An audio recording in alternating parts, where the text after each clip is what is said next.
Forget for a moment the childhood illustrations. Erase from your mind the image of a chubby wooden boat bobbing happily on blue waves with a smiling giraffe poking its head out a window and a lion sunbathing on the deck. That is a caricature that, while well-intentioned for children, has robbed us of the immensity, the terror, and the absolute genius of what actually occurred.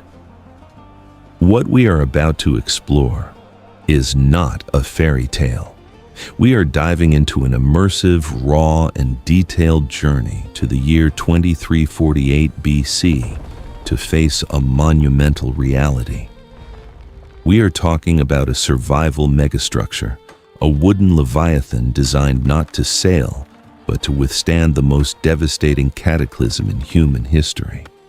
Noah's Ark was the ultimate stage where the most unshakable human faith collided head-on with extreme engineering. Faith is often imagined as something ethereal, something that happens in the mind or the heart. But in the ancient world, and especially in this account, faith had weight, texture, and smell. The gospel of survival here was written in concrete, or rather in splintered wood, in sweat, in bleeding hands, and in the pungent smell of boiling resin. Miracles and acts of obedience to God did not occur in a sterile vacuum. They happened in real places, under a scorching sun, with the deafening sound of axes striking logs day after day, year after year. Imagine the constant noise. Imagine the smell of fresh sawdust mixing with the dry earth. Building the ark was a brutal physical act. It required felling thousands of trees, dragging them, cutting them with bronze or early iron tools, and assembling them with a mathematical precision that left no room for error. If a joint failed, everyone died. It was that simple and that terrifying. And at the center of this titanic undertaking, we find a man and his family. Think of the psychological burden that fell upon Noah's shoulders. We are not talking about an empire with thousands of slaves building a pyramid. We are talking about a patriarch, his 3 sons, and their wives. 8 people facing the task of building the impossible in an era without hydraulic cranes, without power saws, without modern technology. It is the ultimate example of human vulnerability in the face of an incomprehensible divine mandate. Noah had to endure not only the physical wear and tear of a construction project that lasted decades, but absolute social isolation. Imagine being the only man on Earth preparing for a global disaster that no one else believes is possible. The stares of his neighbors, the mockery of passers-by, the stigma of being considered the town madman, building a colossal ship miles from the nearest ocean. That was the true first storm Noah had to endure, the storm of rejection and loneliness. To understand why it reached this extreme, we must comprehend the social and cultural context of the antediluvian world. It was not a primitive world of grunting cavemen. The ancient text, if read carefully, describes a civilization that had advanced in metallurgy, music, and urbanization. But it was a deeply sick society. A civilization consumed by violence, corruption, and absolute moral depravity. The Hebrew word used in Genesis to describe the state of the earth is Hamas, which means physical violence, cruelty, oppression, and ruthless destruction. It was a world where human life was worthless, where the law of the strongest dictated every interaction. In the midst of this bloody chaos, the decision to wipe the slate clean and start over does not seem like an act of capricious anger, but a surgical necessity. The construction of the ark, therefore, was not just an engineering project. It was an act of counter-cultural resistance. Every wooden nail, every beam raised was a silent protest against the darkness of its time. As we move forward in our analysis, we must descend into the very bowels of the construction and examine the materials dictated by the ancient text. God did not simply tell Noah to build a boat. He gave him precise technical instructions. Make yourself an ark of gopher wood. Here we encounter the first great archaeological and botanical mystery. What exactly is gopher wood? The word appears only once in the entire Bible. Experts have debated for centuries. Some suggest it was cypress, known for its incredible resistance to rot and water, a material widely used by the Phoenicians for their ships centuries later. Others point to cedar, strong and durable. Whatever the exact species, it was a dense wood, capable of withstanding immense torsional forces without breaking. But wood alone was not enough to keep the ocean out. This is where one of the most fascinating and theologically profound details of the entire structure comes into play: the pitch. Noah was commanded to caulk the ark with pitch inside and out, an intensive, obsessive use of this waterproofing material. It was not enough to paint the surface. Boiling resin had to be forced into every crack, every joint, sealing the wood absolutely.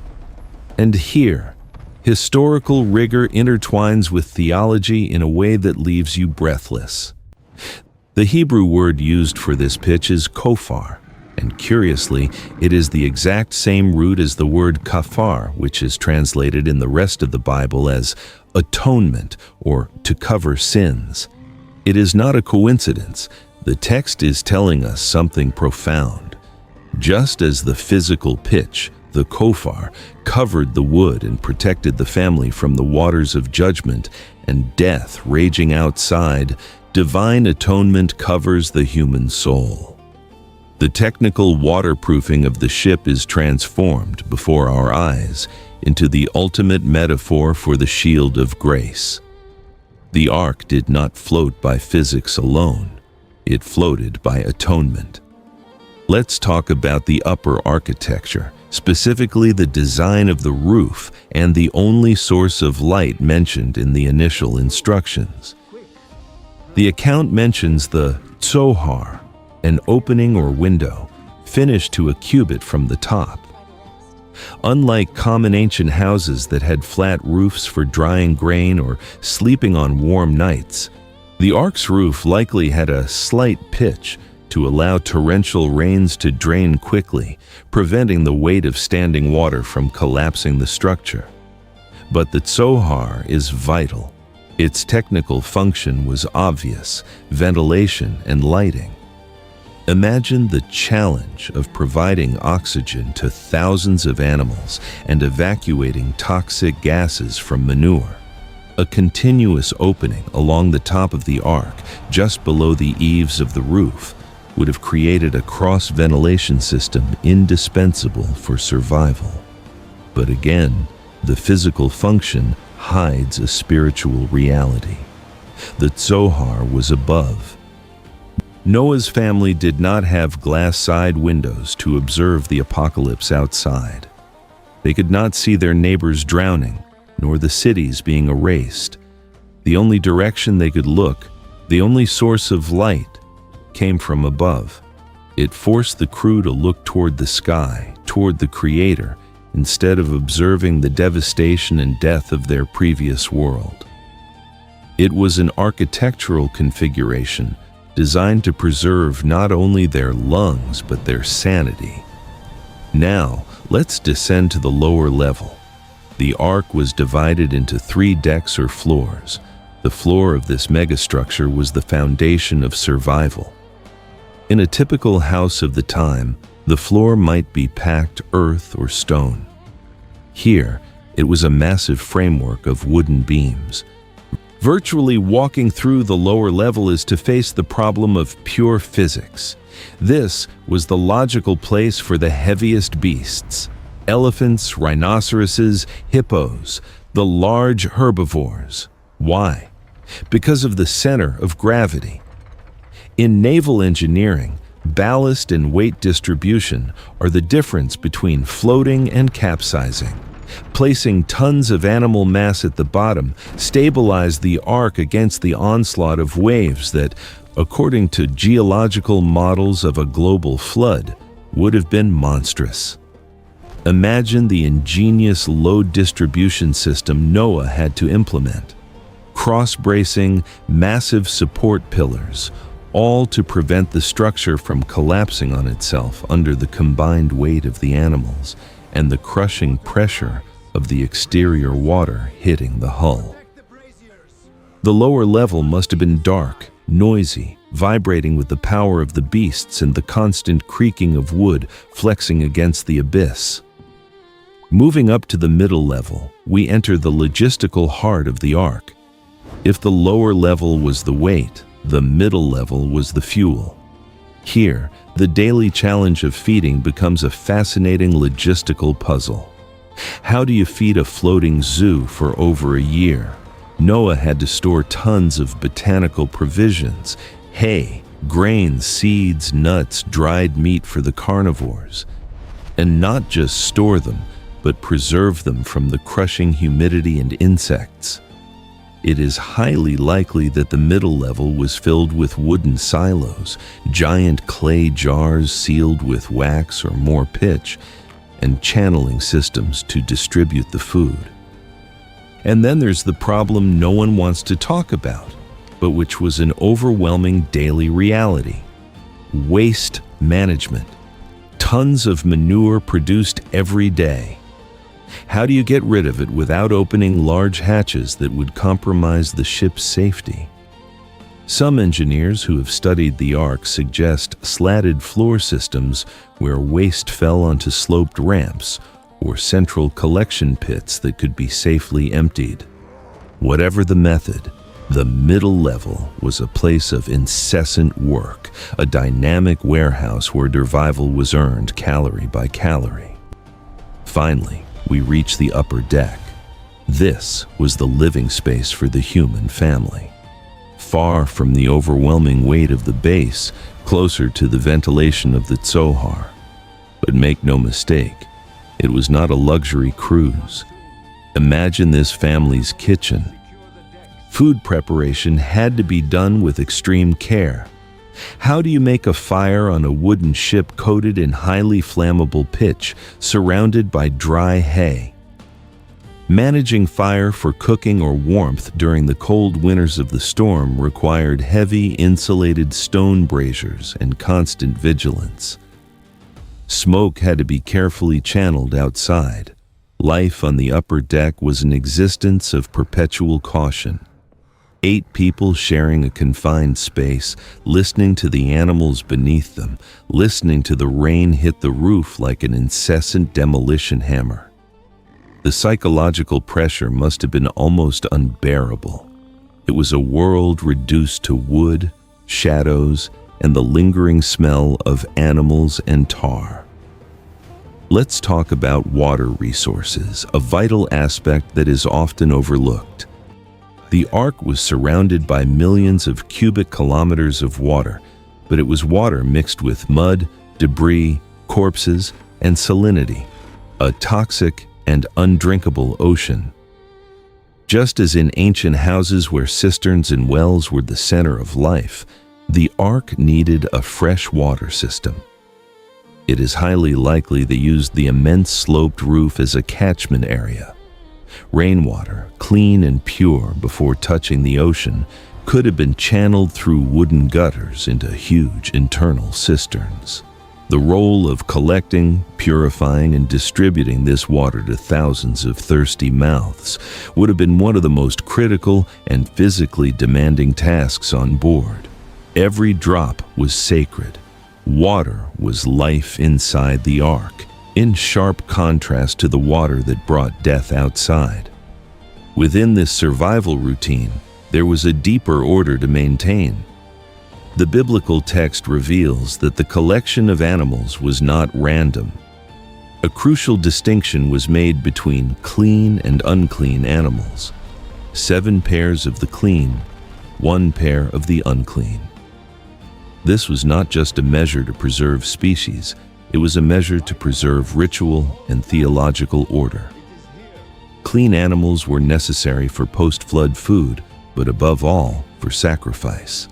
The ark, therefore, was not simply a biological refuge, it was a floating sanctuary.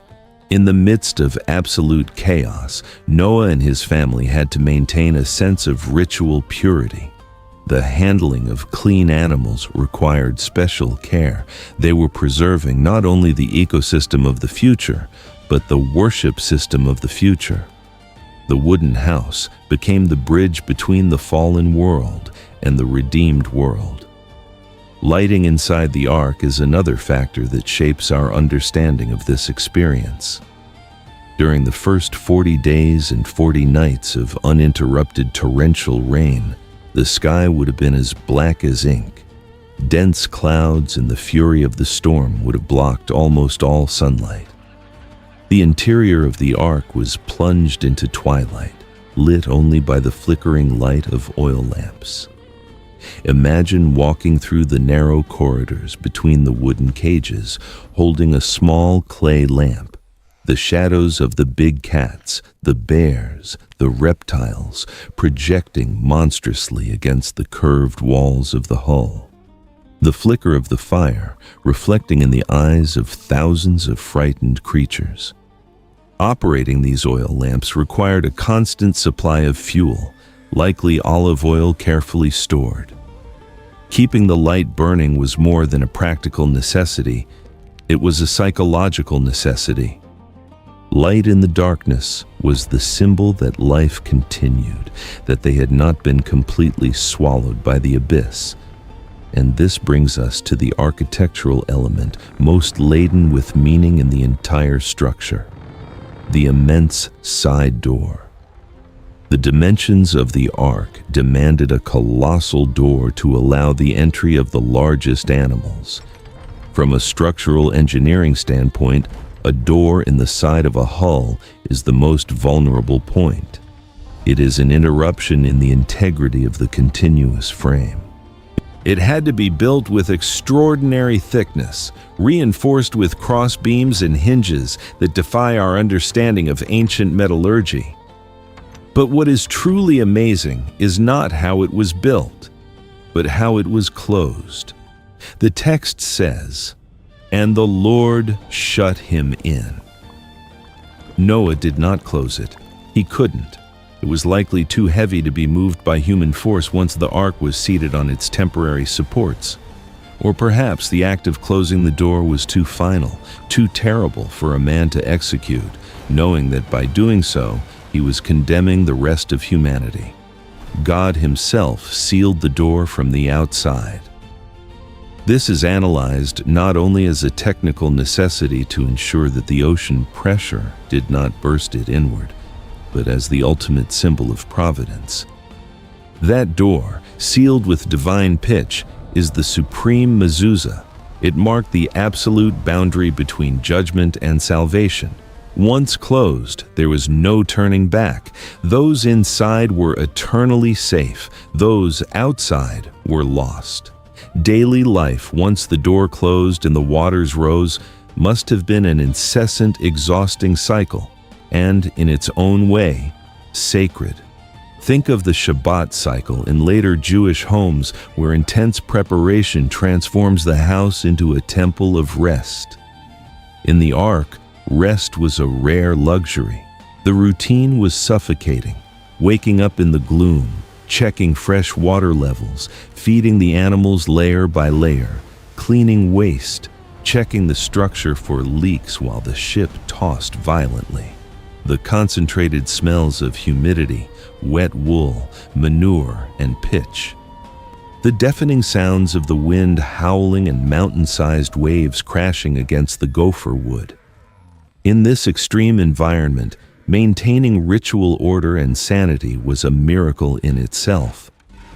Noah's family had to transform a gigantic floating stable, shaken by the wrath of nature, into a sanctuary of preservation. Every routine task, from feeding a sparrow to shoveling ox manure, was an act of worship, an act of affirming life in the face of universal death. Meal times for the family must have been deeply significant. The act of eating, of breaking bread or sharing dry rations, was the moment of communion. Sitting together, perhaps in the center of the upper deck, feeling the dizzying sway of the world beneath their feet. What did they talk about? Surely there were tears for those left behind. Surely there was terror when the ark tilted dangerously at the peak of a giant wave. But in those shared meals, in the absolute dependence on the provisions God had commanded them to store, they found the strength for one more day. Just as in later accounts where Jesus breaks social barriers by eating with sinners, here, Noah's family experienced the communion of the remnant. They were the whole of humanity, reduced to a single table, sustained only by grace and wood. To truly understand the technical achievement this represented, we must analyze the exact dimensions dictated in the text and translate them into our modern understanding. 300 cubits long, 50 cubits wide, 30 cubits high. If we take the standard ancient cubit, we are talking about a ship approximately 137 meters long, 23 meters wide, and 14 meters high.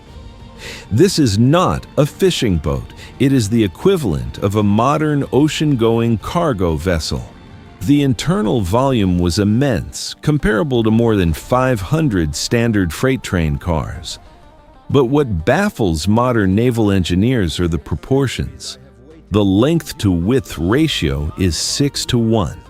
This is exactly the same ratio used in modern shipbuilding for cargo vessels designed to face the high seas.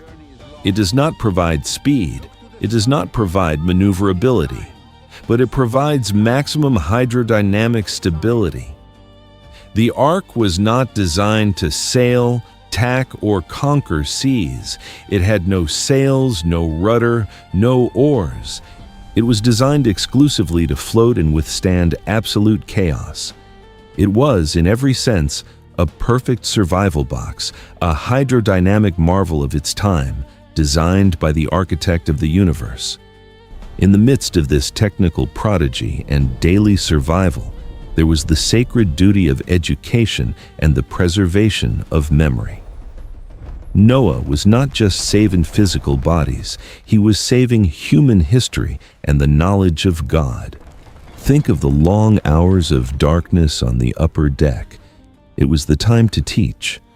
Just like the later mandate to teach the Shema to children at all times, Noah must have spent countless hours recounting to his sons and daughters-in-law the story of creation, the fall in Eden, the promise of a Redeemer, and the reason why the outside world was being destroyed. Noah's supreme hospitality was harboring the future of humanity and the animal kingdom. He was teaching them that, although the ancient world had been erased, God's faithfulness remained. They were being educated to be the new founders of the earth, carrying with them not only botanical seeds, but the seeds of theological truth. And this is where the documentary transcends the wood and water of biblical history to connect this megastructure with the archaeological and cultural echoes of the Great Flood in the rest of the world. If this event was real, if this family was truly the bottleneck of all post-flood humanity, we should find evidence of it in the collective memory of peoples, and that is exactly what we find. From the Epic of Gilgamesh in ancient Mesopotamia, through the legends of Manu in India, to the oral traditions of Native American tribes on the other side of the world, hundreds of cultures separated by oceans and millennia share a strikingly similar memory. A deity angered by human wickedness, a global water cataclysm, a favored man warned to build a vessel, and the preservation of human and animal life. These are not disconnected myths. They are cultural echoes, historical scars left on the human psyche by the real trauma of the flood. They are the archaeological and anthropological evidence that validates the historical memory of the central event we are exploring. The Ark left its mark not only on a mountain peak, but in the cultural DNA of humanity. Finally, the narrative leads us to the outcome, to the moment when the ocean's fury is silenced.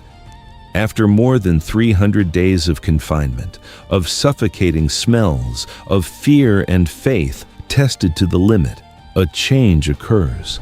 The waters recede. Imagine the dull sound, the deep and resonant creaking of wood splintering slightly as the Ark's keel finally touches dry land in the mountains of Ararat.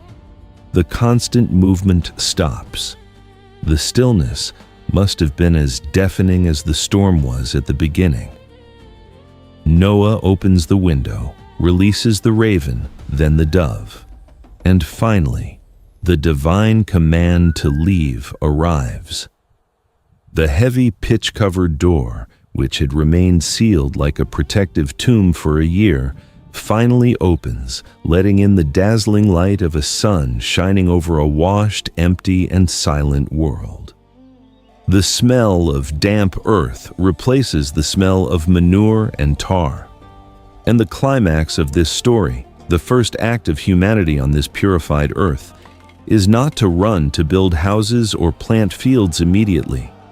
Noah's first act is to gather stones. It is the construction of an altar. In that moment, with a slow and reflective pace, the viewer is led to understand the totality of the journey. The sacrifice offered on that altar, the fragrant aroma rising to the sky, seals a new covenant. The Ark, that brutal marvel of ancient engineering, that floating prison that saved their lives, is left behind, grounded on the mountain, empty. It transcends its physical reality of gopher wood and pitch to become the ultimate symbol of refuge. It reminds us, with undeniable force, that even in the darkest, most violent and devastating storms of human history, when it seems all is lost and the abyss claims us, the sacred always provides a space. It provides a design, a structure of grace for the preservation of life. But what happened to the world after the doors opened? And how did those 8 survivors manage to repopulate and rebuild a civilization from the damp ashes of the cataclysm? That is a story of rising empires, of rebellion, and of a tower that tried to touch the sky. A story that forces us to look toward the next great mystery of antiquity.